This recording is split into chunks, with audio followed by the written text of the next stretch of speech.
everybody, and welcome to day one of Energywork for Immunity, the first day of January. Happy New Year to everybody. I hope that you have a good energy coming into this new year. Of course, the calendar cycle is just one of many cycles. We had that seasonal shift at the winter solstice, moving into the new season.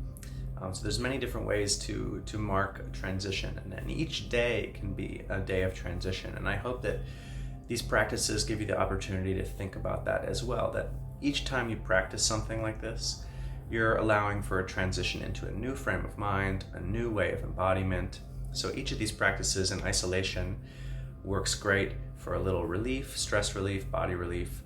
It works great for different ways to boost our immune health and to bring restoration, relaxation, softness, slowness, all these things which allow our body to be in a better state to keep us healthy. And of course, again, each of these practices is an opportunity to move into a beginner's mind and kind of restart into new light each day, each moment, however you're using this. So for the first day, we're going to do a very simple practice, one of my favorites for many different reasons, for calming, relaxing, restoring, and bringing health to the immune system. And this practice is just called vibrating.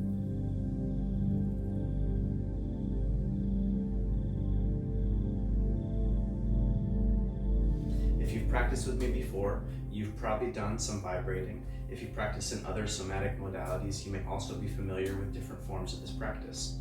This is very free form. You can kind of do it in whatever way suits you. But the purpose of this is just to get the body moving and to generate an energetic vibration through the whole body. So in keeping with this theme of energy work, the first way we really get awareness of energy often is through a little bit of movement and stimulation. Right? So our vibrating practice kind of starts like a bouncing. And when you're bouncing, you can either lift your heels up off the ground and bounce the heels up and down, or you can keep your heels down and just bounce through your knees. You're also welcome to get more vigorous and hop up off the ground if you want to. As we're doing this bouncing, this vibrating practice, think about checking in with each of your major joint areas. So check in with your ankles. Kind of bounce in a way that opens up your ankles in both directions a little bit. Shifting weight side to side, maybe you can even pick up one leg at a time and bounce and shake out the ankle. You can think about your knees, bouncing in a way that gets your knees moving, bent and straight, side to side. Think about your hips, twisting the hips, sinking, rocking forward the hips, all in this mode, in the spirit of bouncing. So no matter what joint area we're addressing, if I move up to my ribs and my chest and my shoulders, no matter what area I'm addressing, I'm still keeping this consistent bouncing vibration from the earth up. And this is one of the energetic principles of this practice, is that I'm really drawing energy from the earth. I'm using my roots to draw something up, draw that chi up.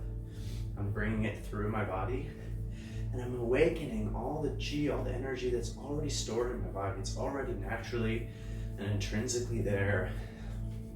You can bring your arms up and really free through the shoulders and elbows and wrists here. Up above your head, shake out the hands and fingers. You can open and close the fingers, the hands.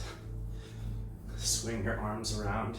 Again, this is totally a free form kind of movement, as long as you keep some consistent thread of bouncing, so you're generating that energy vibration from the earth. You can explore in any other way that you wish. And again, it can be really vigorous, hopping up and down. It can be really rooted and just bouncing in your skeleton.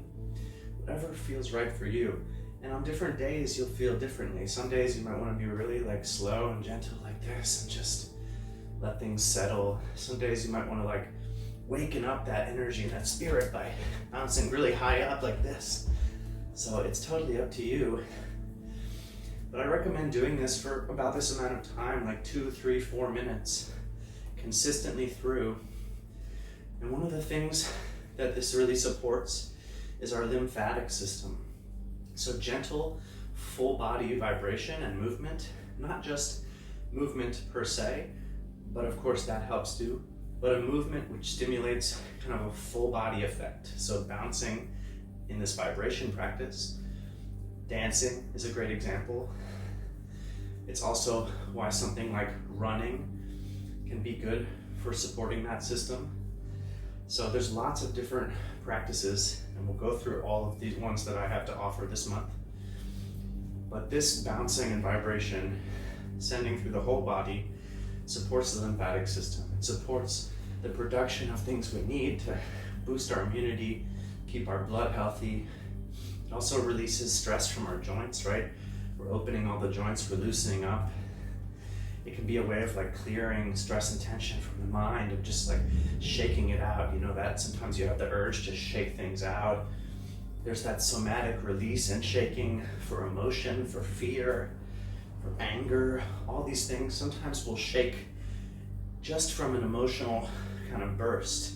You can find yourself shaking when you're really crying, when you're really angry. So shaking can be processing for that too.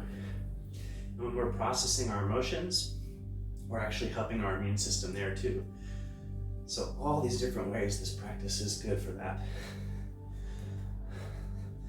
And then when you're ready, when you've had a few minutes of this, just kind of ground through your feet and come to a stop. And right when you stop, take those moments to check in and notice. You'll probably feel like a tingling or a buzzing or a continuation of vibrating inside, or you might feel like a warmth washing across your body.